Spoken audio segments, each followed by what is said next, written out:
Our Bible word is Psalm 60 verse 12. Through God we will do valiantly, for it is He who shall tread down our enemies. So this psalm is actually a psalm of communal lament, and it's also a prayer. So, because there's complaints to God, and there's also petitions for divine help, and it expresses a prayer of the people and their leader at a time of military defeat and humiliation. So there's this feeling that God has abandoned these people and has left them at the mercy of His enemies. So there's this, as we shall see, this is nostalgia for the past. So it's a communal lament. It's a psalm of lament. God, help us. We need your help. We've been defeated and humiliated. If you go to the superscript of the psalm, it actually says there to the chief musician, etc. And then when that's David, fought against Mesopotamia and Syria of Zobah, and Joab returned and killed 12,000 Edomites in the valley of Salt. This was a later edition made by scribes, and in terms of us to place the psalm, it's not very useful. There's a jumble up of historical detail here. It's the scribes who added the superscript later. They wanted to connect some scribes to the life of David. But yeah, it confuses more than what it helps. It connects with events in the life of David and his campaign against the Edomites in the south.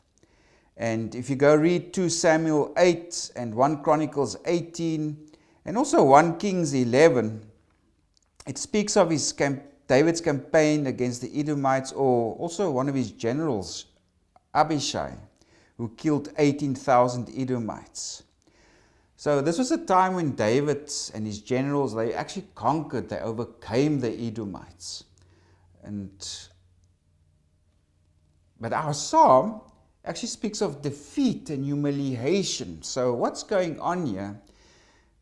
Like I said, we can't use a superscript to help us place or give the historical context of this psalm because of this confusion of historical detail. Because if you go read Samuel and Kings, etc., the details are different as to what happened. And scholars speculate this psalm was composed in the time of the exile or after the temple was destroyed, and especially David's victorious campaign against the Edomites was remembered, and there's also this lashing out at the Edomites at the time of the exile, because the Edomites helped the Babylonians to conquer Jerusalem. If you go read various texts, there was lots of animosity you find in Old Testament scripture against the Edomites. It's mentioned in Jeremiah, in Isaiah, in Ezekiel, in Obadiah, Psalm 137, and also Lamentations. Various texts, they speak of how the Edomites helped the Babylonians. The Edomites came and they took advantage of Jerusalem in its moment of weakness and was destroyed. The Edomites prevented people from fleeing Jerusalem. So there was a lot of lashing out against the Edomites. So that's probably the historical context of this psalm. So it's a combination of remembering the former glory days of David and his conquests of surrounding peoples, or the subjugation of surrounding peoples, but also now what the Edomites did to the Israelite people when Nebuchadnezzar and the Babylonians came and destroyed Jerusalem and destroyed the temple. So remember this. And Edom, that was a place situated to the south of Judah. There was the Edomite kingdom there, and it was these people who helped the Babylonians to destroy and take over Jerusalem. So if we go back to Psalm, it's a time of humiliation, a time of defeat. If we go to verse 1, it says, "O God, you have cast us off, you have broken us down. You have been displeased. Oh, restore us again." So yeah, it's a feeling of abandonment. God's people have been abandoned and they are cast down. And the next verses it speaks of, it feels like an earthquake has taken over the country. Maybe there was really an earthquake, but this is probably more metaphor that this destruction has come upon the people of Israel like an earthquake. There are fissures in the ground. And also it says that they've been overcome with grief. They are disorientated. It's like they've drunk wine and they drunk like wine.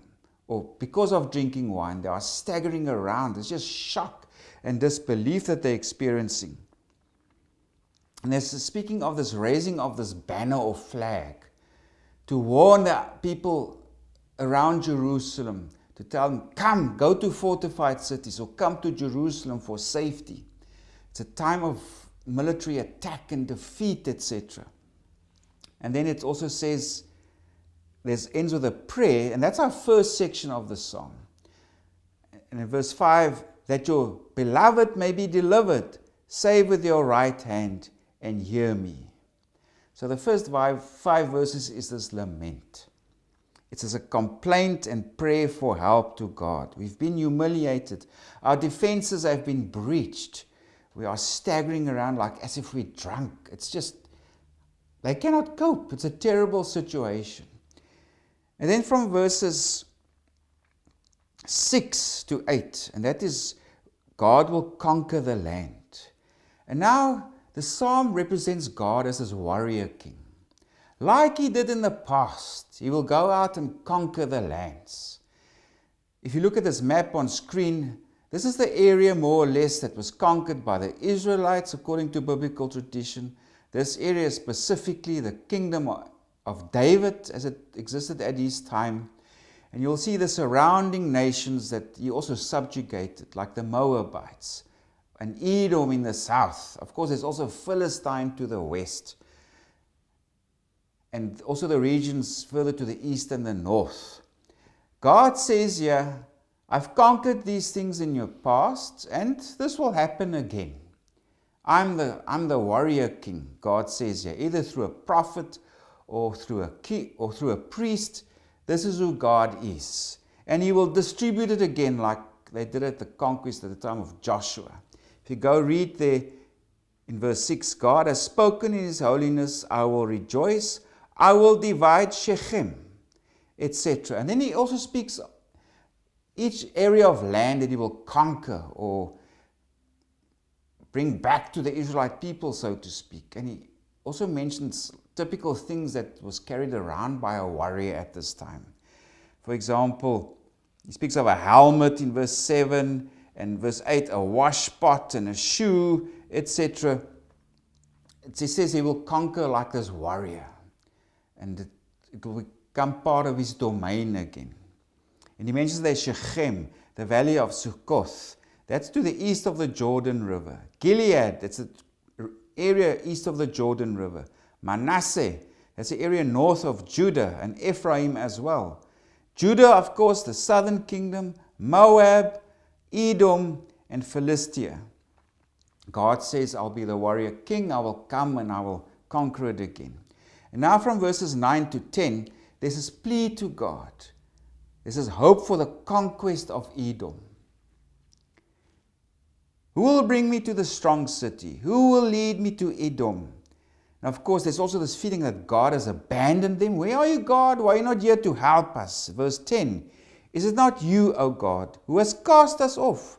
And you, O God, who did not go out with our armies? So again, this is about nostalgia for the past conquests. Now at the time they're in the situation of humiliation and defeat. So it's kind of saying, God, where are you? We don't see you.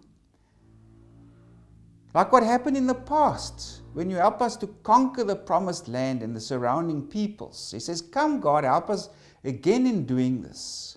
Now the last two verses is this prayer for relief.